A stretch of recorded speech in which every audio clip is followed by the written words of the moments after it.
디모데후서 3장 16절 17절 우리 함께 합독을 하겠습니다. 시작.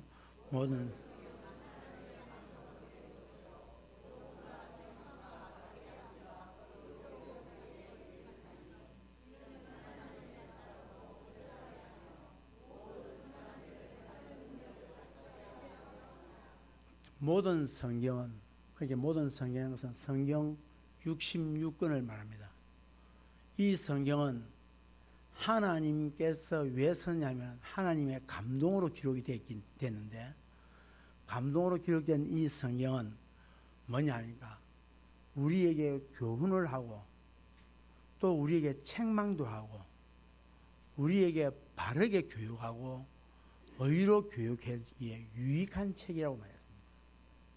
그러니까 이 성경이 우리에게 복받아라 복받아라, 자식이 잘된다, 자손이 잘된다, 이런 축복의 이런 이야기보다도 하나님께서는 우리에게 교훈하고 우리에게 책망하고 바르게 한다는 것은 옳고 그름이 분명하다는 거예요. 옳고 잘된 것은 잘됐다, 잘못된 것은 잘못됐다라고 이야기하는 거예요. 그리고 의로 교육하기에 유익하다. 왜 이걸 그렇게 기록했느냐? 이유는 하나님의 사람으로 온전하기 위해서는 우리 인간들은 모두 죄인들이기 때문에, 죄로 물들어 있기 때문에, 죄악으로 충만해져 있기 때문에 이 사람들에 대하여서는 항상 교훈해야 되고 책망해야 되고 바르게 해야 되고 의로 교육해서 하나님의 사람으로 온전히 세워가지고, 그럼 하나님의 사람을 왜 세우느냐? 세워서 하나님이 원하시는 선한 일을 하게 하기 위해서. 선한 일을 하게 하기 위해서. 그러니까 이 설교의 말씀이, 다시 말해서 주의 말씀이 선포된다는 것은 때로는 그것이 내게 굉장히 아픔이 옵니다. 책망하니까. 그리고 그 말씀이 또 내게 책망의 말씀뿐만 아니라 그 말씀이 나로 하여금 교훈을 주는 거예요. 그렇게 살아서는 안 된다. 이렇게 살아라. 그렇게 하고 네가 지금 바르게 한다는 것은 네가 가는 그 길이 잘못됐다. 잘못된 것은 성경은 잘못됐다고 이야기하고 잘된 것은 잘됐다고 이야기하는 거예요. 우리는 잘못된 것도 부패한 인간이기 때문에 잘됐다라고 이야기할 때가 있어요. 또 잘된 것도 잘못됐다라고 이야기할 수 있어요. 이게 사람이에요. 그래서 그렇게 하지 말라는 거예요. 그러니까 우리가 칭찬하고 자랑할 일은 해야 된다는 거죠. 그게 뭐냐? 그게 바른 거예요. 잘못됐을 때는 상벌이 분명해져야 된다는 거예요. 그래서 교회는 성례와 권징이 있어야 돼요. 그러니까 권징이라고 하는 것은 뭐냐? 시부를 하는 거예요. 잘못됐을 때는 교회가 분명하게 권징을 해야 되는 거예요. 오늘날 교회가 이렇게 질서가 문란해진 것은 아무렇게나 이야기하고 아무렇게나 살아도 그에 대해서 권징을, 왜? 성도 하나 귀하기 때문에 그렇게 상처 주면 안 된다 해서 권징이 돼가지고 그냥 무야무야 넘어가는 거예요. 그러니까 한 사람이 그 하니까 이 사람 또 그 하기 위해서 또 이렇게 해줘야 돼요. 그러니까 교회가 질서가 문란해지는 거예요. 자, 그러면은 이 성경의 기록 목적이 뭐냐는 거예요. 예, 뭘 설교를 해야 되는 거냐? 요한복음 20장 31절 좀 함께 읽겠습니다. 시작.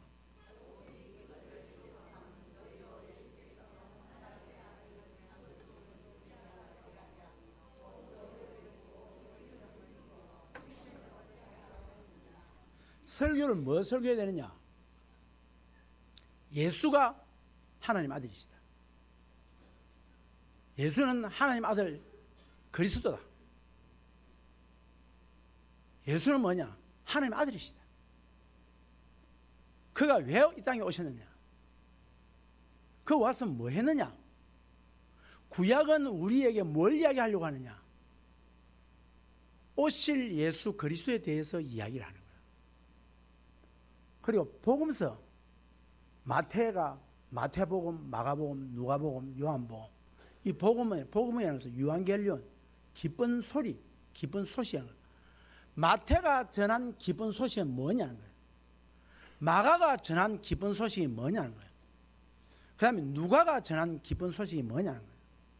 요한이 전한 기쁜 소식이 뭐냐? 그것은 오직 예수다는 거예요. 예수다는 거예요. 그것을 말하, 그것을 전하는 거예요.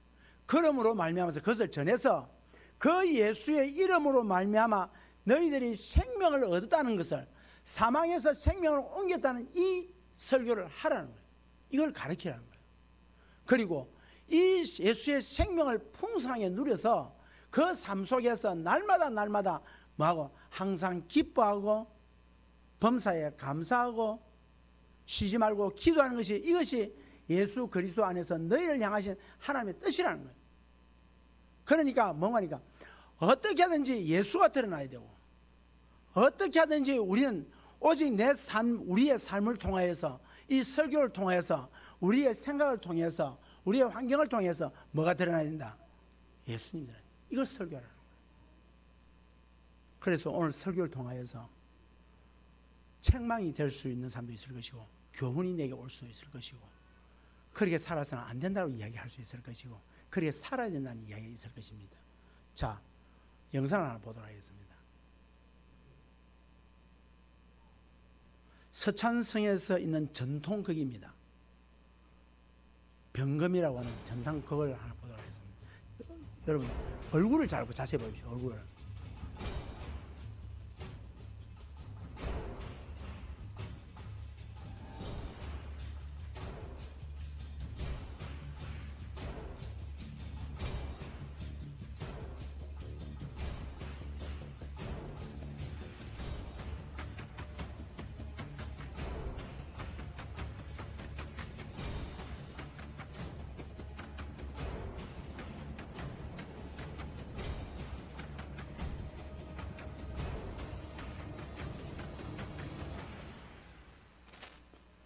뭐 보셨습니까? 저기 병금이라는 병금술입니다. 뭐냐니까 얼굴에 서고 있는 가면이 고개를 흔들거나 몸이 움직일 때에, 그때에 서고 있는 가면이 바뀝니다. 계속해서 가면이 바뀝니다. 이게 오늘 우리가 살아가는 이 시대의 우리의 모습입니다. 우리가 가면을 쓰고 살아갑니다. 아닌 척 하면서 쓰고 있습니다. 그러니까 가면을 쓰고 있으니까 뭡니까? 그 가면 뒤에 가려져 있는 본 얼굴을 볼 수가 없는 겁니다. 본심을 볼 수가 없는 거예요. 그래서 우리가 가면 썼다는 말을 굉장히 안 좋은 의미에서 사용을 하고 있습니다. 그런데 가면을, 여러 종류의 가면을 쓰고 있습니다. 한두 개를 쓰는 가면은 말할 수 없는 가면을 써서 이 사람 앞에서는 이런 모습, 저 사람 앞에서는 저런 모습으로 드러날 때가 많이 있습니다.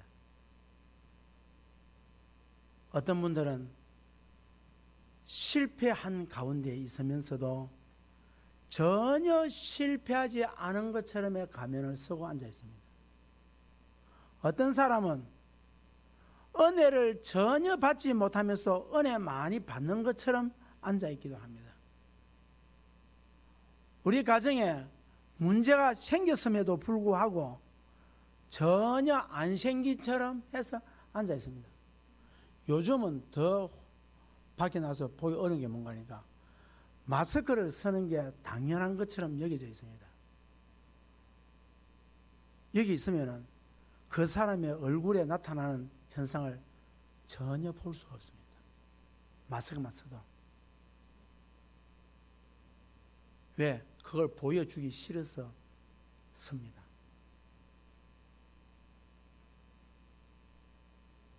그런데 우리는 쓸 수가 있습니다.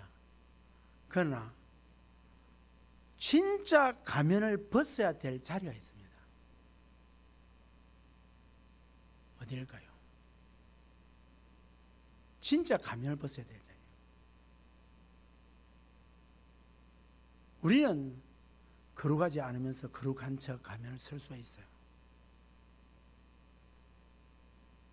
하나님 앞에는 절대로 가면을 써서는 안 됩니다. 그런데 놀랍게도 이것을 인지하지 못하는 거야. 뭐냐? 우리는 방금 저 병검을 보면서 그 사람이 누구인지를 자세히 처음에는 몰라요. 뒤에 자기 얼굴을 냈지만. 그러나 하나님은 우리가 쓰고 있는 가면의 이면에 내 뒷모습을 하나님은 알고 계신다는 사실을 우리는 인지를 해야 됩니다. 그래서 하나님께서 무슨 말이냐? 여러분 잘 아세요. 중심을 본다는 말은 네가 쓰고 있는 그 가면 아무리 갖다 써도 나는 너를 안다 이 말이에요. 나는 너를 안다 말이에요.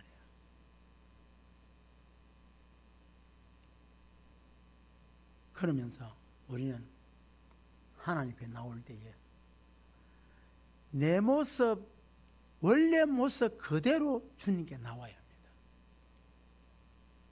발가벗은 대로 채로 하나님 앞에 나와야 합니다. 자, 오늘 본문의 내용이 그 내용을 이야기합니다. 다윗이 이스라엘의 제2대 왕이 됩니다. 왕이 되어서 그가 예루살렘 왕궁을 지고 난 다음에 그가 한 가지 가슴에 맺히는 게 있어요. 왜? 내가 사는 왕궁은 화려한데 여호와 하나님의 법궤가 하나님의 임재했던 그 임재 장소였던 하나님의 법궤가 지금 저 산골짜기 기럇 야림이라고 하는 그 산골짜기에 아비나답이라는 집에 머물면서 과거 블레셋과의 전쟁에서 법궤를 빼앗기고 그 빼앗긴 법궤가 돌다 6, 70년 만에 아비나답의 집에 도착했다. 거기에서 20년을 살았어. 20년간 방치가 되고 있는 거예요. 그러니까 얼마나 그 집이 이 법궤에 대해서 여사롭게 얘기했는가 잠시 뒤에 보겠습니다만, 그래서 다윗이 이 법궤를 가지고 오고 싶어서 그래서 몸부림을 쳐요. 그래서 아비나답의 집에 가서 이제 이 법궤를 가지고 옵니다. 가지고 오는데 이 법궤를 가지고 올 때에 어땠냐?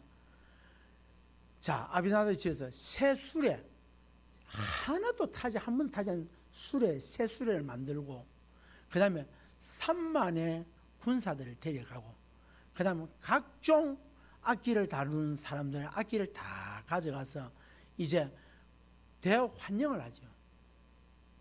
그런데 이 수레를 누가 끌느냐? 아비나답의 아들이었던 우사와 아효가 겁니다. 그러다가 이 수레를 끄는 소수레가 나곤의 타작마당에 오는데 갑자기 이 수레를 실은 소가 펄떡 뛰는 거예요. 그러니까 뒤에 수레에 실었던 이 법궤가 떨어지려고 하는 거예요. 그러니까 어쩌냐? 이 아비나답의 아들이었던 우사가 법궤를 잡아버린 거예요. 놀라운 사실은 법궤를 잡은 우사가 그 자리에서 적살을 해버립니다. 자, 여러분, 20년간 하나님의 법궤를 모셨던 가정의 아들이 적살을 합니다. 여러분, 복받이 되지 않습니까? 하나님 법궤를 갖다 놨으면. 그런데 다윗이 너무 놀란 거예요. 하나님 뜻이 아닌가 보다 하고는 그 가까이에 있는 오벳 에돔이라고 하는 사람의 집에 다시 법궤를 안치합니다. 안치를 했는데 3개월 만에 들려오는 소식이 무슨 소식이 들려냐? 하나님의 법궤를 모신 오벳 에돔의 집이 하나님이 복을 주셨다는 거예요.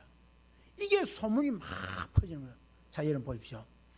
3개월을 하나님의 법궤를 모신 집은 복을 받았고 20년 동안 하나님의 법궤를 그 집에 안치된 법궤를 안치했던 가정은 아들이 죽고. 여러분 왜 이럴까요? 이것은 하나님에 대해서 어떻게 대우했으며 하나님이 어떻게 존중했는가를 어떻게 모셨다는 말은 없는데 이 오베데돔의 집은 축복을 받았고 이 아비나답의 집은 아들이 죽는 이 사건이다. 그러니까 하나님을 오래 믿었냐 안 믿었냐 잘 믿는 이게 문제가 아니고 내가 하나님을 어떻게 존중하느냐 거기에 우리의 삶이 축복이 달려있다는 거예요. 내가 하나님을 어떻게 두려워하고 하나님을 존중하고 하나님을 경외하고 하나님에 대해서 최선을 다해서 존경하는 마음이 있었냐는 거예요. 자, 이걸 놓고 봤을 때 아비나답의 집에 있던 법궤가 굉장히 수모를 당했다는 거예요. 이 좁은 집에 이거 좀 가져가면 안 되나, 뭐 이걸 갖다 여기다 두고 그런 투정을 안 했겠냐는 거예요. 하나님이 정말로 그 법궤를 모신 집이 20년 동안 있었는데 그 아들을 죽이기까지 하나님은 얼마나 수모를 당했다는 거예요. 그래서 다윗이 오베데돔의 집에 3년 동안 3개월 동안 있을 동안에 하나님 복 주시다는 소리를 듣고 가자. 이번에 어떻게 하나님께서 법궤를 옮길 때 어떻게 옮겼던가 보았더니 제사장이 어깨에다 메고 법궤를 옮긴 거예요. 어깨를 메고. 아하, 이걸 내가 몰랐구나. 그래서 다윗이 제사장들을 데려가서 어깨에다가 법궤를 맸어요. 그리고는 천천히 몇 발짝 6발자국을 떼어봤어요. 그러니까 아무 이상이 없는 거예요. 그래서 하나님이 이 법궤를 하나님이 다윗 성으로 옮기라고 하시는 사인이다 해서 다윗이 나오면서 춤을 추고 제사를 드리고 춤을 추면서 그 앞에서 춤을 추며 나옵니다. 이때 다윗이 입은 옷이 뭐냐면 왕복이 아니라 굵은 배로 짠 제사를 드릴 때 입는 에봇을, 삼배 적상 같은 에봇을, 제사 드릴 때 입는 에봇을 입고 있었다는 거예요. 그러니까 에봇을 입었다는 것은 이 거추장스러운 거예요. 이 사람 움직이기가. 그런데 그 거추장스러운 옷을 입은 다윗이 그 하나님 법궤가 움직이는 앞에서 덩실덩실 춤을 추기 시작한 거예요. 춤을 추는 거예요. 그리고 다윗성에 들어오는데 다윗성에 들어올 때에 얼마나 좋았던지 춤을 추는데 그만 바지가 내려가 버렸어요. 바지가 내려가 버렸어요. 여러분 보십시오. 적어도 왕이라면은 백성들 앞에서, 왕이라면 백성들 앞에서 좀 채통이 있어야 되잖아요. 그러니까 이걸 보고 있던 사울의 딸 다윗의 아내였던 미갈이 보고 말이야, 왕이 돼가지고 채통 없이 저게 무슨 이제 하체를 다 드러내고 백성들 앞에서 꼴이 이게 뭐냐라고.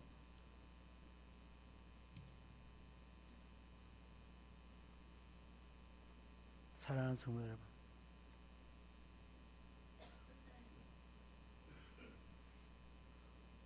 다윗이 보세요.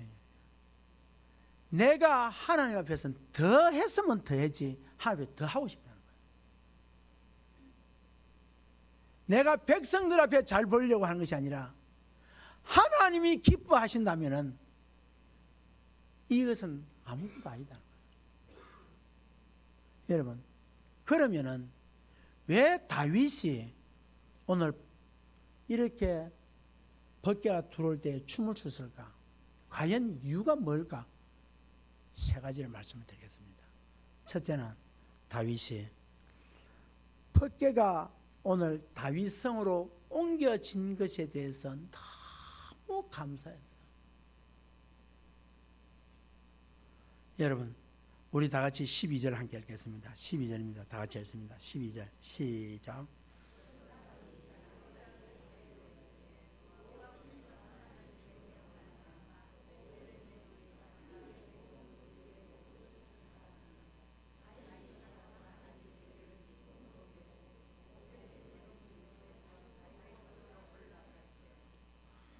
여러분, 오늘 여러분이 복받는 비결이 뭘까?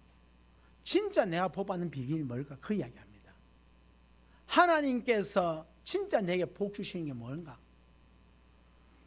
여러분, 법궤는 원래 어디에 있어야 되나니까 성막에 있어야 됩니다. 성막에. 성막은 이스라엘 백성들이 광야에서 행진할 때에 맨 가운데에 있었는데, 진칠 때에 맨 가운데 있었는데, 그곳에 뭐가 하나님이 임재하는 장소가 어디냐? 성막이었어. 그것도 성막 중에서 그 성막 안에 6평 남짓 되는 그곳에 하나님의 법궤가 있어요. 법궤 궤라는 것은 뭐냐니까 그게 하나님께서 서신 십계명 돌판 2개, 그 다음에 만나를 담았던 항아리, 그리고 아론이 가지고 있던 상난 지팡이, 이 3가지가 들어있었던 거예요. 자, 다윗이 왜 그렇게 기쁘느냐? 오늘 하나님이 나와 함께 하신다. 오늘 이 백성에게 이 백성들에게 하나님이 임재하셨다는 거예요. 오늘 이 법궤가 우리 집에 들어왔다는, 이 다윗성에 들어왔다는 것은, 오늘 예루살렘의 성에 들어왔다는 것은 하나님이 우리와 함께 하기 위해서 오셨다. 이게 너무 기쁘다. 복받는 사람이 뭡니까? 예배가 그래 좋아. 오늘 이 예배를 통해서 하나님의 임재하심을 보기를 소원하는 사람에게 하나님 복 주시는 거예요. 보십시오. 법궤를 오벳에돔과 아비나답의 집에 똑같이 있었습니다. 그런데 20년 있는 아비나답은 왜 복을 못 받았고, 오늘 오벳에돔은 왜 복을 받았습니까? 하나님의 임재에 대한 감사와 기쁨이 있다.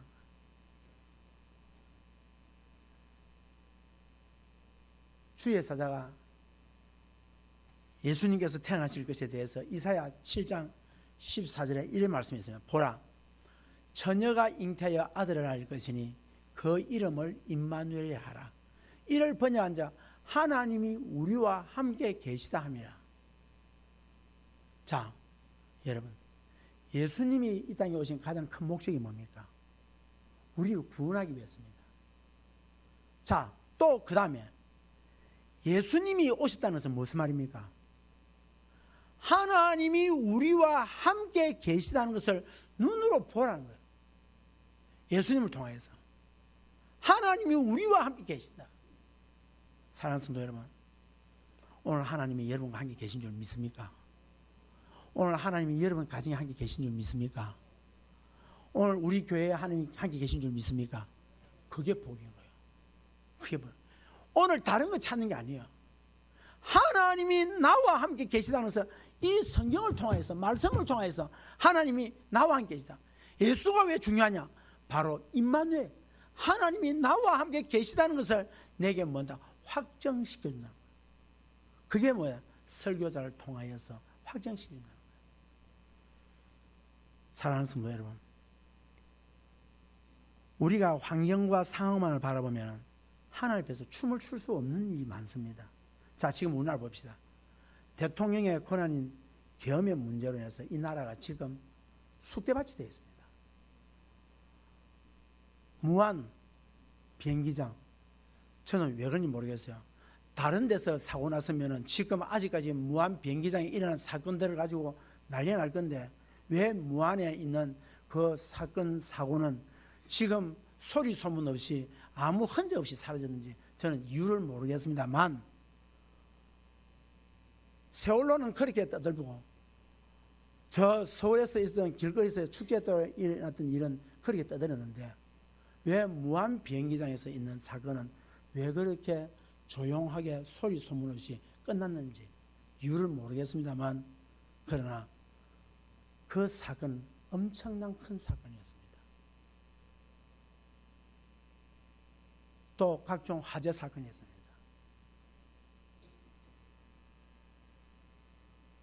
우리 춤을 출 수 없는 상황입니다. 그런데 여러분, 예수 믿는 사람과 믿지 않는 사람 차이가 뭔지 아세요? 예수 믿지 않는 사람들은 안 좋은 일에는 슬퍼하고 좋은 일에는 기뻐하는 거, 그거는 안 믿는 사람이야 믿는 사람이 똑같습니다. 그러나 믿는 사람과 믿지 않는 사람 차이가 뭡니까? 믿는 사람의 차이점이 뭐냐니까, 믿는 사람은 슬픔이 당했을 때에도 기뻐할 수 있고 춤을 출 수 있는 것이, 그것이 세상 사람과 다릅니다. 가난해도, 실패해도, 부족해도, 떨어져도,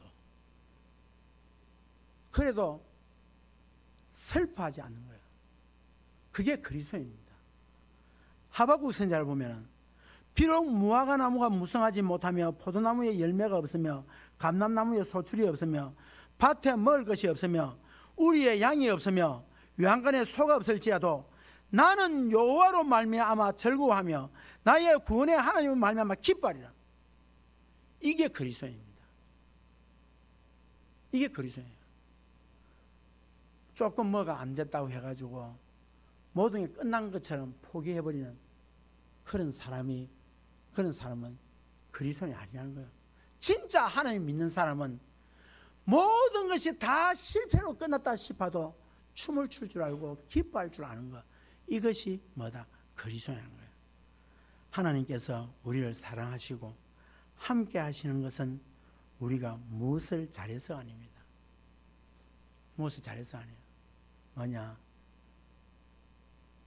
하나님이 우리를 사랑한다는 것입니다. 자, 그러면 하나님이 사랑한다는 것을 어떻게 알 수 있습니까? 여러분, 우리가 어떻게 숨을 쉬고 있습니까? 공기를 마시고 숨을 쉬고 공기를 마시나요? 그럼 공기가 있는 걸 어떻게 아세요? 여러분, 공기 있는 걸 어떻게 아세요? 눈에 안 보이는데. 과학자들이 공기를 마셔야 산다는 것을, 그걸 이야기해 줬기 때문에 우리가 알지, 지금 우리가 왜 공기가 뭔지를 몰라요. 사실은. 그럼 공기 마셔야 산다는 걸 여러분 처음부터 아셨습니까?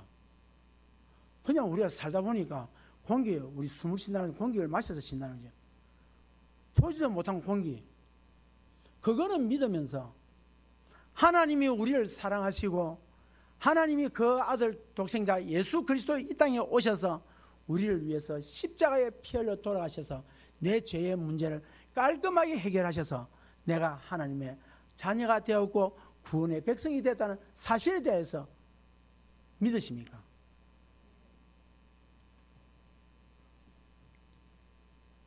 그렇다면 하나님이 함께 계신다면은 여러분 어떻습니까? 두려움이 있습니까? 없습니까? 하나님이 함께 계심을 믿으십니까? 공중의 공기도 믿으면서 하나님이 함께 계신다는 사실에 대해서 믿음이 있다면 우리 두려워하지 않습니다. 우리 욕하지 않습니다. 성질 부리지 않습니다. 거짓말하지 않습니다. 엄해하지 않습니다. 왜 그렇습니까? 내가 불안하니까, 내가 걱정이 되니까. 그러니까 거짓말하게 되어지고 분쟁하게 되어지고 분노하게 되어지고 다 그렇게 되는 거예요.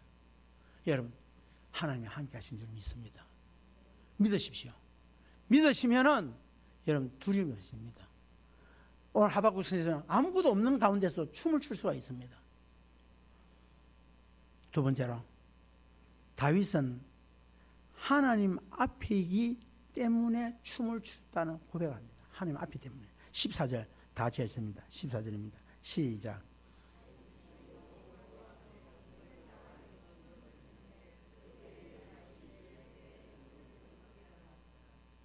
지금 뭐냐? 다윗이 여호와 앞에서 힘을 다하여 춤을 추는데 여호와 앞이라는 거예요. 여러분 아셔야 됩니다. 여러분은 지금 누구 앞에 있냐? 하나님 앞에 있습니다. 하나님이 이 자리에 임재하신 줄로 믿습니다. 영으로 임재하셨습니다. 하나님의 앞이기 때문에 다윗은 춤을 출 수가 있었습니다.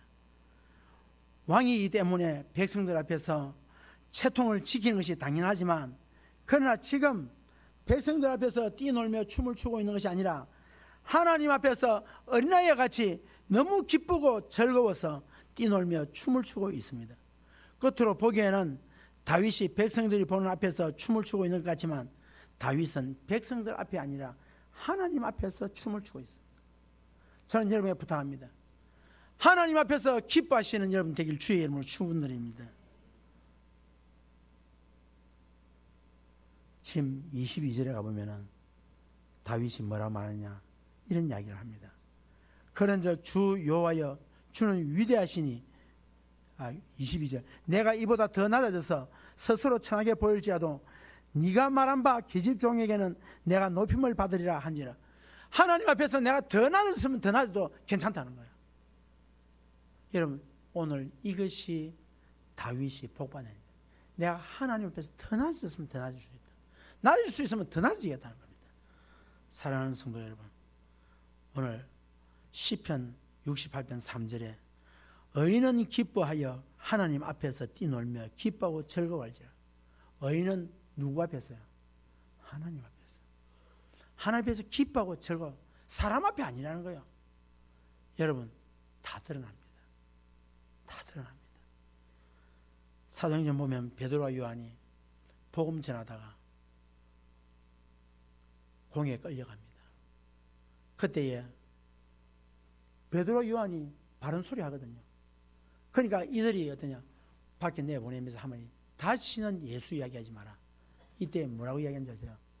내가 너희들 말 듣는 게 옳으냐, 내가 여호와의 말씀을 듣는 것이 옳은가 판단해봐라. 여러분, 참 멋지지 않습니까?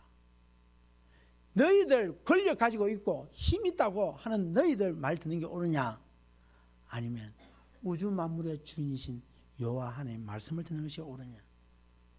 사랑하는 성도 여러분, 하나님 앞에서 우리가 당신의 말을 듣는 것이 옳은지, 하나님 말씀을 듣는 것이 옳은지 판단해보라. 종교학자 칼빈은 호람되어 하나님 앞에서, 오늘 우리의 삶은 하나님 앞에서입니다.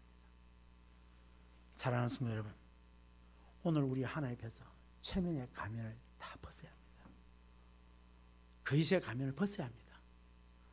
다 벗고 하나님 앞에 진정으로, 주여, 나는 죄인입니다. 나는 부족합니다. 나를 불쌍히 해주십시오.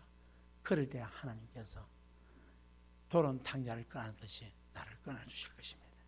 사랑하는 성도 여러분, 아무도 없는 나 혼자 있을 때 하나님 앞에서 어떤 모습입니까?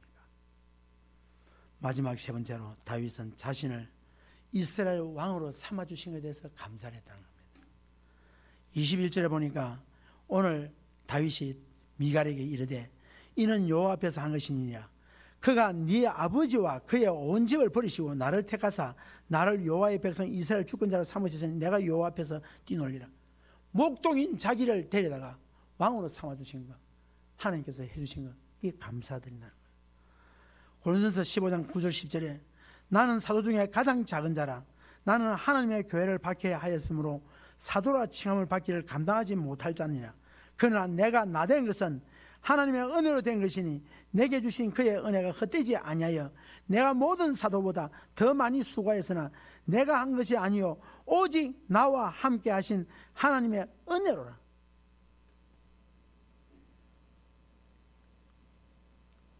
사랑하는 성도 여러분, 지금 여러분이 여러분 된 것은 하나님의 은혜인 줄로 믿습니다. 저도 여러분 앞에 설 자격이 없는 사람입니다. 하나님 들추어내면 정말 목사에 될 자격이 없습니다. 지금도 저는 늘 그렇게 생각합니다.